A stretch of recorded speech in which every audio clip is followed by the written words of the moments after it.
Radio Manoplas, dende Colla para o mundo. Mira na roda da vida, vira como unha buxaina. Benvidas a Radio Manoplas, estamos nunha nova entrevista. En esta ocasión vimos ata Alcabre para falar con Purificación González Carnero, pero todo o mundo chámate Pura, non? Hola, sí. Pura. Sí, todos por Pura. E nada, Pura é unha muller que eu coñecín hai moitos anos, non sei se te lembras, Pura, pero a ti me diches de comer a min nun campamento en Vilán. Sí. Porque ías de cociñeira aos campamentos da parroquia. Estaba na parroquia do Cristo da Vitoria. Formaba parte no grupo de acción social, onde a terceira semana de cada mes se lle daba alimento ás familias necesitadas do barrio. E no verán, ás veces, ías cos pequenos, cos nenos pequenos, aos campamentos, con Manolo, sí. E facías de cociñeira. De cociñeira nos campamentos en... Bueno, a idea é Pura, falar de cousas que xa algunha vez falaches con outra xente. Creo que non lembras, pero hai xusto 11 anos, Edu e máis eu estivéramos na túa casa falando contigo sobre cousas de Colla, sí? Pero primeiro, para comezar por un sitio, onde naciches, Pura? Nacín na provincia de Lugo, no Ayuntamiento de Sober, na parroquia de Santa María de Proentos. E moi pronto viñeches para aquí, para Colla, non? Con 3 meses viñamos máis para aquí. Aquí, dará viñemos 3, eu 4 e 2 que naceron aquí. Medraches nunha familia non que había 5 homes. O máis novo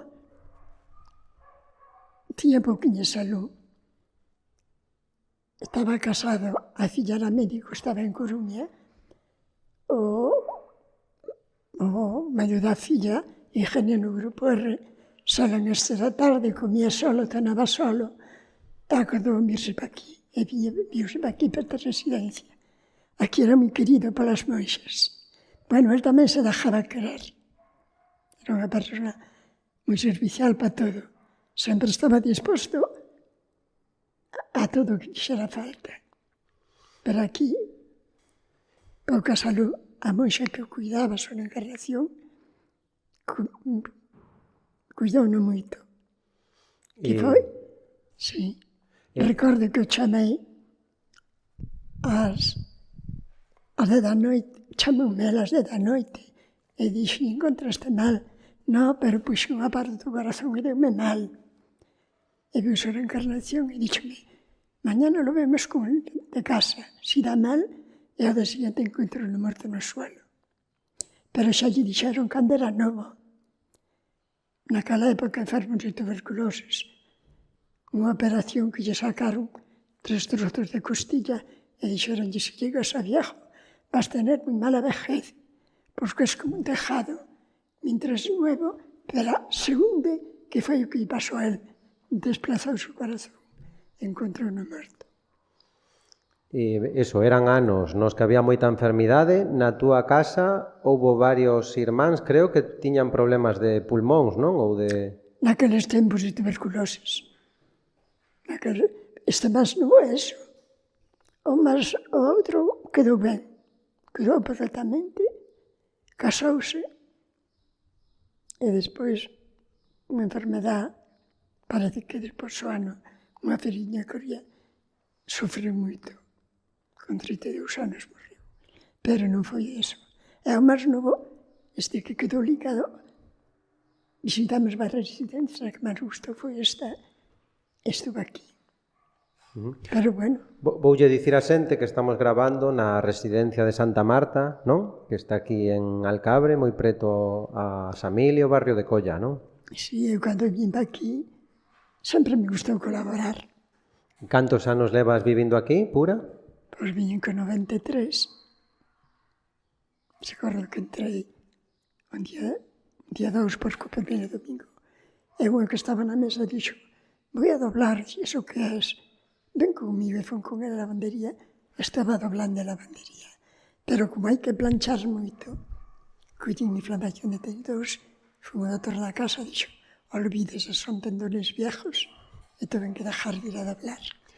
Pura, no mes de setembro, cantos anos vas facer? Pois 101. 101 anos. Sí. E como te atopas? Ben, gracias a Dios, ben. Arreglome sola. As empleadas o traballo que lle dou, por o meu servicio na mesa recollelo. Eso me facen o ben a mí misma, porque me sinto útil. E despois tamén polas mañás vou á portería para atender o teléfono ás 6:30. Como me agosto temprano ás 8, ás 6:30 vais a súa Ana María. 6:30, 7:15. Estou na portería atendendo as chamadas ao teléfono. Dicías antes ao pasar ao sitio onde estamos a gravar que a túa habitación está aquí moi cerca, que tes unha habitación para ti soa, non? Sí. Teño baño compartido. Pero se nas 8, porque como levo sonda, empleo tempo no baño, para dejar o baño, pas que veñen, por eso se nas 7. Hai un primer turno, pas que teñen que levar a acostar veraniño. Eu é polo problema que teño. E no día a día, que fas aquí na residencia? Que tipo de cousas fas? Como pasas o día? Estaba máis entretenida cando estaba facendo algo, porque sentada ali na sala. Pero bueno. Aquí estás a mesa posta, non? Que aquí estás a mesa posta. Póñenche a comida, non? Fanche a cama, ou como é a cousa? Non. Eu fago un arreglo, pero todo arreglo-me sola. Ah, vale, fas todo? Organizas a túa habitación e Si todo? organizo, si. Dejo a cama feita, ducho, dejo a cama feita, despois baixo.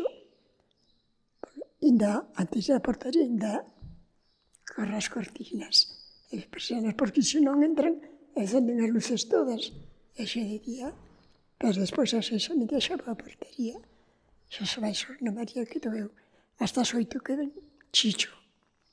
É dicir, aínda tes ganas de facer cousas, aínda tes enerxía, que tes ánimo e enerxía para facer cousas, axudar aquí na residencia e É organizar... necesario ter a memoria ocupada. O xa, eu estou me facendo ben a mí misma. Pura, ti eres unha das moitas persoas que chegachedes aquí a Vigo. No teu caso dende Sober, hai moita xente que viu desde Sober aquí a Vigo.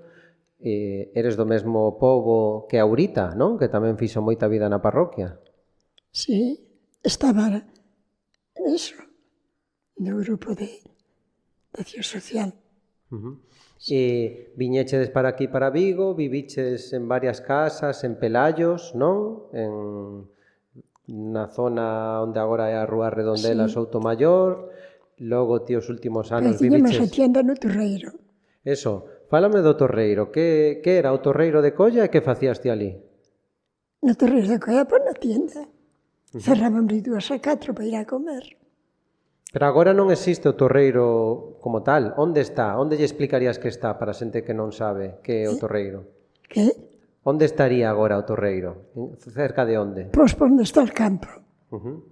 Sí. E que se facía no Torreiro?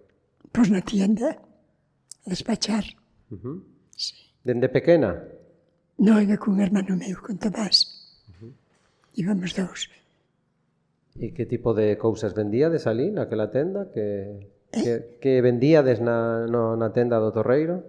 Sí. Na tienda do Torreiro, como a xente era de campo, vendíase solo azúcar, aceite, cousas de campo non. Pero despois puxemos unha na casa onde vivemos en Pelallos e fixos un grupo sindical onde eran viviendas protegidas. E esa xente despois había que traía todo. Aí non se collía nada de campo. Vindía máis aquela, que traspasouse aquela, e quedouse un hermano meu, Tomás, con esa. E no Torreiro era tamén onde se facían as festas, non? É onde se facían as festas. As mellores festas de todo Vigo. As festas da Consolación, non? Nas outras parroquias era sábado e domingo. En Colla era sábado, domingo e lunes. 3 días de festa? 3 días de festa. E unhas bandas de música. As mellores festas de todo Vigo. E ali íase a mocear, entón, non?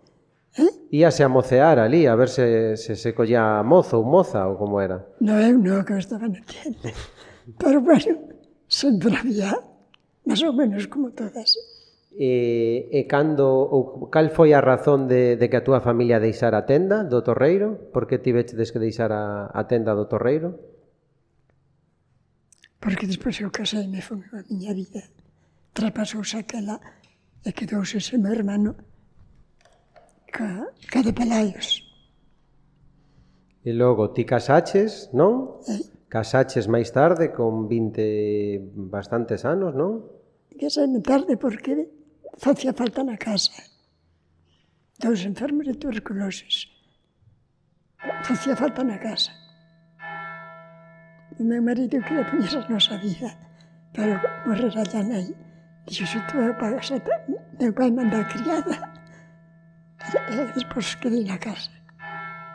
Está soando aquí as campás, en algún momento pode ser que soe a megafonía chamando a alguén, así que non vos asustar. Eso, casaches. Fochedes a vivir a onde, cando casaches? A que zona? Fixemos casa na finca do meu sogro. E eu xa fui o primeiro fillo no Somalia, o segundo na outra. Pero despois foi que quedouse o meu hermano que atiende. E nun momento que algunha E veces... despois, cando vi o polígono, pois claro, colleu un local na Avenida Atlântida, despois xa non era tienda, xa era supermercado. Xa, antes pedíanche servíaste, pero no supermercado sirves ás persoas. E, pois, jubilouse ali. Quería determe, Pura, agora Colla é un barrio con moitos edificios, bueno, hai moita xente, pero ti vivías aquí nunha zona na que había casas, devesas, leiras. Como explicarías que era a vida de Colla antes do polígono? Que cousas, sí, que tipo de como era o día a día da xente que vivíades aquí? Antes os veciños conocíamos todos, agora nos edificios, miras no ascensor. Incluso fui un día o meu fillo, o maior que vive aquí a entrada da Avenida de Castelao, e dixenlle eu, Fernando, hai unha mesa aí, non sei, a ver se foi o vecino que estaba enfermo. E antes xa sabíamos os veciños, incluso axudarnos. Éramos como familia. Ahora non, porque ahora nos pisos, o que chega antes, verse se mira no ascensor. Nun momento, vos enterades que en Colla van facer un polígono, que a xente non sabía nin que significaba polígono, decían polígrafo... No polígono, as casas que estorbamos para abrir calles, tivemos que buscarnos a vida. Despois deron pisos aos afetados. Sí. E querían mandar algunha xente lonxe, a Puseiros ou por aí lonxe, non? Que dicían, non tengan pena que van quedar todos juntos, unhas vivendas protegidas a Puxeiros. Foi cando un hermano meu, e o cura, e o señor que era o presidente mercantil, dixo, a hablar con Portalé, con el alcalde, se non conseguimos nada, vamos a Pontevedra, se non a Madrid, al ministro de Vivienda. Pero arreglaron co alcalde, e o alcalde fixo casas a pagar en 20 anos. Pero foi un negocio que lle saiu moi ben, porque bueno, canto pagaban polas casas? O alcalde, un xenrodero que tiña gasolinera. Era unha calle que a avenida de Portales. E un día chegaron persoas e dixeron o metro cadrado da casa custa tanto, non? Mal, ni mal. Mal que significa? Que pagaban pouco? O precio puxaron eles. Non o puxamos nós. Cando vendes unha cousa, e aquí non houve nada que vender. Colleron o que che daban, puxo o ministro de Vivienda, puxo o precio. E en todo a construción do polígono e na expropiación había un contratista que se chamaba Carvajal. Carvajal. Que tipo de cousas facía Carvajal? Cal era o seu traballo? Carvajal fixo negocio. De que forma? Pois non sei. E mercaba, non, as pedras, non, da casa. Sí. E logo as vendían, non? Que había unha finca onde había todo material que a xente mercaba de novo, non? Para Sí, facer nunha finca grande íbamos a comprar ali. Xente que viña compraba ventanas, portas, compraban todo o que foi ao derribo, tella. Nos un día compramos unha tella para a casa. E a Carvajal. E lembro que unha historia que chamoume moito a atención, na vosa casa tiñades un hórreo. Na casa que vos levaron tiñades un hórreo e que ese hórreo Está en gustoulle Meirás. que gustoulle Pois que a moito. doña Carmen Polo chamou a Carvajal e dixolle o hórreo que máis gustou era do meu sogro. Tiña todo de pedra, que solía ser de madeira. E viñeron a buscalo. E o meu sogro colleu un pau, puñerseme fora daqui. Dixo, señor, usted, a mí non me pagaron nada. Despois, dice que choraba, que a maniotaron. Viñeron a pagarlo e levaron o río.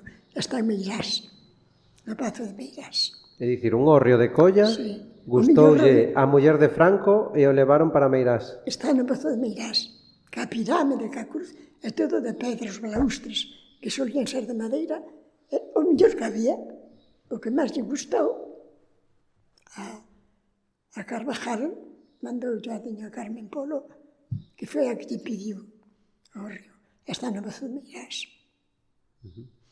E malia todo o sufrimento que provocou a perda de casas, non? E a forma no que o fixeron, ti logo, ou vos logo, adaptáchedes a vivir nun barrio no que chegou moitísima xente, no que abriron rúas novas, no que había cemento, no que aparecía xente moi distinta. Como lembras vivir con tanta xente, con tantas obras, tantos edificios? Como lembras eses primeiros anos de xente vivindo no barrio?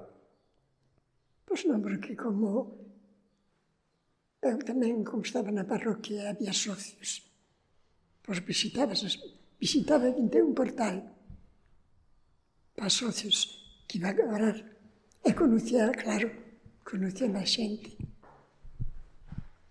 Non teño aquí.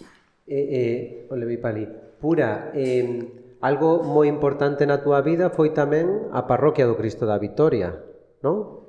Sí, foi onde estaba, onde formaba parte. Lembro que escoitaba unha entrevista na que dicías que cando chegou Manolo sordo con Aniano, Manolo, logo chegou unha monxa que se chamaba Marina, Marinas. e que a xente do barrio chamáballe a atención algo que facía Marina. Ti te lembras que foi o primeiro que te chamou a atención de Marina? Non sei. Non fumaba Marina? Non era unha monxa que fumaba? Que Marina viñeron Carmen, viñeron dúas. Pero depois parece que, non sei, aí niso prefiero non falar. Non sei. E que eu te escoitei falar de que a forma de facer igrexa dos novos curas foi como moi chamativa para vos, que facían cousas raras. Que cando chegaron Manolo, Aniano... Sí, Aniano marchou enseguida. Vi Manolo e vi Emilio. A mí o que me pareceu, porque claro, eu dixenlle a Manolo viña de hábito.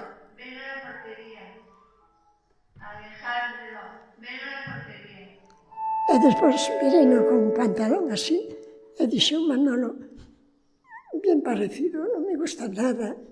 Las chicas, porque era un famoso, dixo que tienen los médicos que andar con la bata por la calle. E que Emilio non quería que o chamaras, ni padre Emilio ni don Emilio. A padre Emilio dixo, padre hay uno que está en el cielo. E dixo, yo, don Emilio, no soy el veterinario del barrio. E dixo eu, entonces, como le digo, tú como te llamas Pura? Pues yo Emilio.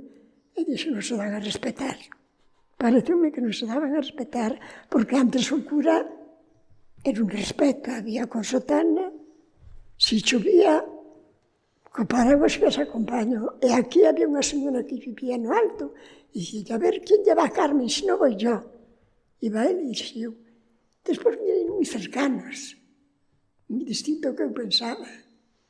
E algo que tamén contas que te chamou a atención era que non... As confesións non eran individuais. Que non había confesións individuais, senón que eran comunitarias, non? Como? Que non se facía unha confesión individual, senón que dicían que había que facela comunitaria, contar os pecados en grupo. Dixo o padre Emilio, se van poner unhas garitas aí, dixo, unhas garitas que son unos confesionarios que non se van usar. Entonces, como vamos ir a comulgar sin confesarnos? Todos juntos, e yo, que me va a confesar diante de todos? Era distinto. Ahora nos iban dicindo do que podíamos pecar, que nos arrepentíramos. Pero claro, de momento todo me foi unha sorpresa con eles. Ti, como dicía ao principio, moita parte da túa vida estivo ao redor desa parroquia, con eles e con elas. En que crees que te fixo... Eu intentaba facer moitos socios, porque cando viñeron, estaban unhas sillas que doblaba o ayuntamiento, eu dicía, canto máis cousas teña, a iglesia somos todos, a iglesia non é de nadie. E dixen, pois canto máis socios teña, máis cobro, máis cousas podemos ter. Despois xa había bancos, despois xa había calefacción. Bueno, a calefacción deles pagaban a eles, porque cando vieron non traballaban, pero cando empezaron a traballar, eles vivían do traballo deles. O padre Manolo daba 2 clases no instituto, e depois eles, todo deles pagaban deles. O da parroquia pagaban os socios. Pero claro, canto mellores podéramos ter, era ben para todos. Porque é como aquí, a capilla están estas monxas, hoxe están unhas. Despois a capilla non é de nadie, é de todos. De todos. É dicir, ti aprendiches a importancia da comunidade, non? Do valor que ten a xente, non? Para facer as cousas nesa parroquia ou con esa xente, non? Ti eras moi importante igual que eles eran importantes, ou porque se cansaban, algunhas cansábanse. Tantas polas portas, porque claro, a que mala hora vienes, tranquila, viña outra hora. Os que deixaban outras iba escollendo eu. E Pura, ti lembras o momento no que Colla fíxose máis perigosa porque entrou a droga e comezaron moitos rapaces, sobre todo, sí, chicos e chicas. Lembras algo daqueles anos, de como viviches eses momentos? Sí, lembro un chaval que vive ali cerca e salira da droga.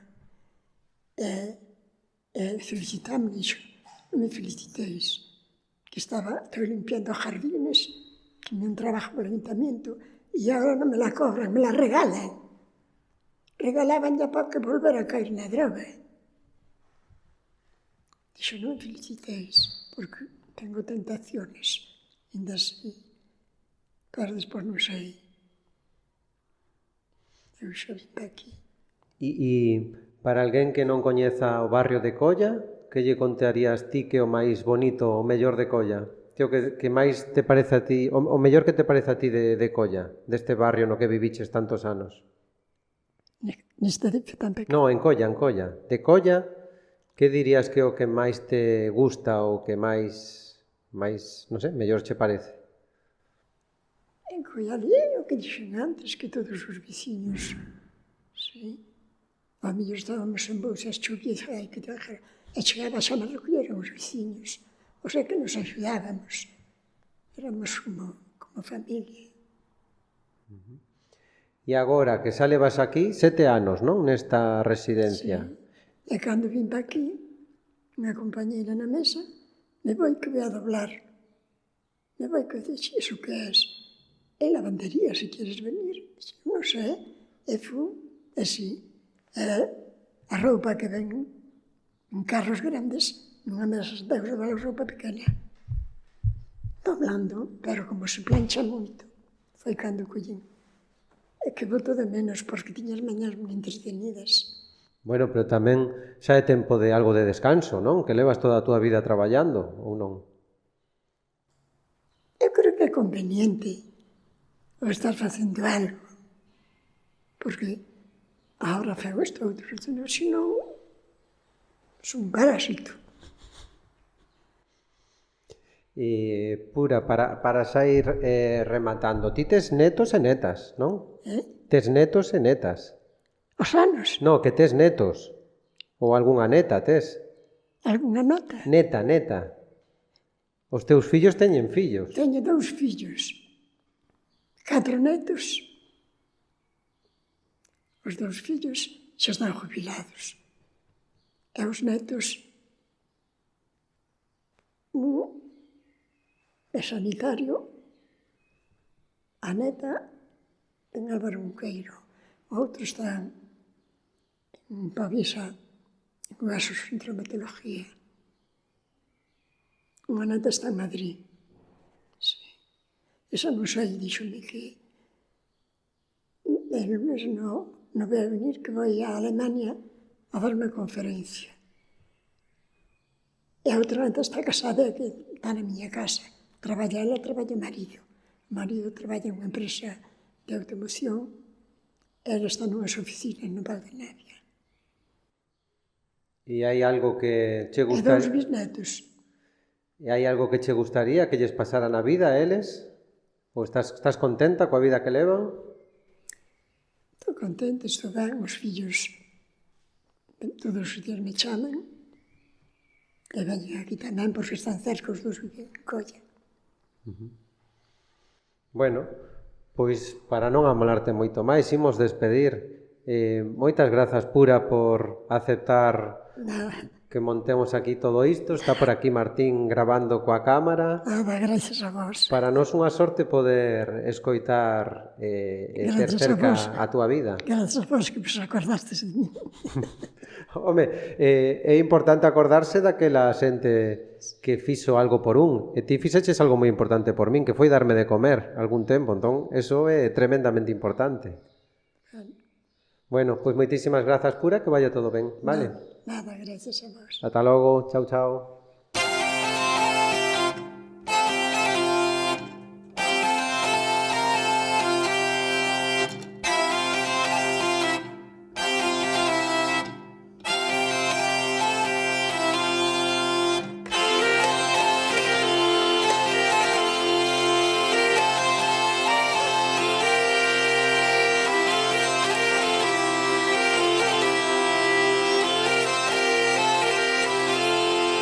Descúlpame este retraso, costoume tanto escribir. Roubaron o noso barrio, terei que marchar de aquí. As máquinas arrasaron a casa co seu xardín. Cumplirán 6 primaveras que lonxe aquel mes de abril. E as matas que nos plantamos recordos deron pra ti. E as matas que nos plantamos recordos deron pra ti. E as matas que nos plantamos recordos deron pra ti. E as matas que nos plantamos recordos deron pra ti.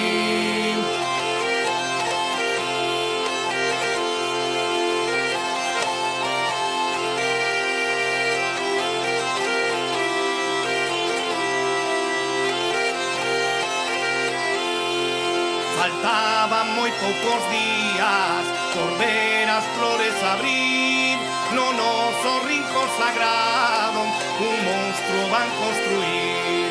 Serán de 19 pisos a tumba do teu xardín, a casa dos teus avós, recordos deron pra ti. E as matas que nos plantamos, recordos deron pra ti. E as matas que nos plantamos recordos deron pra ti. E as matas que nos plantamos recordos deron pra ti. E as matas que nos plantamos recordos deron pra ti.